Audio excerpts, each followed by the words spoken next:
आणि त्या दिवसभरात पाऊस पाणी झालाय बऱ्याच ठिकाणी, तर त्या संदर्भातल्या टॉप 9 बातम्या आपण बघूया। रत्नागिरी, भंडारा, गोंदिया जिल्ह्याला पावसाचा रेड अलर्ट। रत्नागिरी तालुक्यातील काजळी नदी इशारा पातळीवर। रत्नागिरीत 24 तासात 83 मिलीमीटर इतका विक्रमी पाऊस। रत्नागिरीतील मांडवी किनाऱ्यावर लाटांचं रौद्ररूप, तर रत्नागिरी जिल्ह्याला रेड अलर्ट जारी।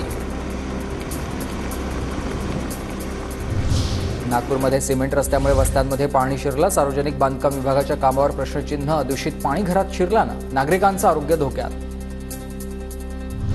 संततधार पावसामुळे कोल्हापुरातील पंचगंगा नदीच्या पाणी पातळीमध्ये वाढ। नदीची पाणी पातळी 30 फुटांवर। खबरदारी म्हणून इचलकरंजी शहरातील लहान पूल बंद।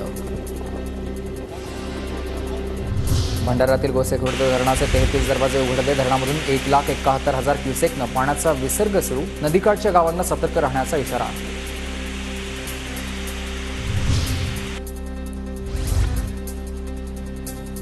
अमरावतीच्या अष्टोला गावातील नदीला पुराचं पाणी शेतात शिरल्यानं पिकांचं नुकसान।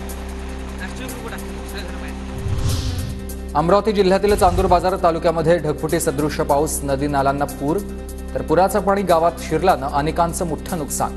शेतात पाणी साचल्यानं कपाशी, तूर, सोयाबीन पिकांचं नुकसान। गोंदियामध्ये अर्जुनी तालुक्यातील पिंपरी येथील पुरात अडकलेल्या बाप लेकाची सुटका। दोघांनी झाडाचा आधार घेत फोनवरून माहिती दिल्यानंतर 6 तासांनंतर बचाव पथकानं बोटीच्या माध्यमातून बाहेर काढलंय। कोल्हापुरातील कासारी नदीत अडकलेली बस स्थानिकांनी बाहेर काढली। चालक, वाहक आणि 6 प्रवासी सुखरूप। घटनेचा व्हिडिओ समोर।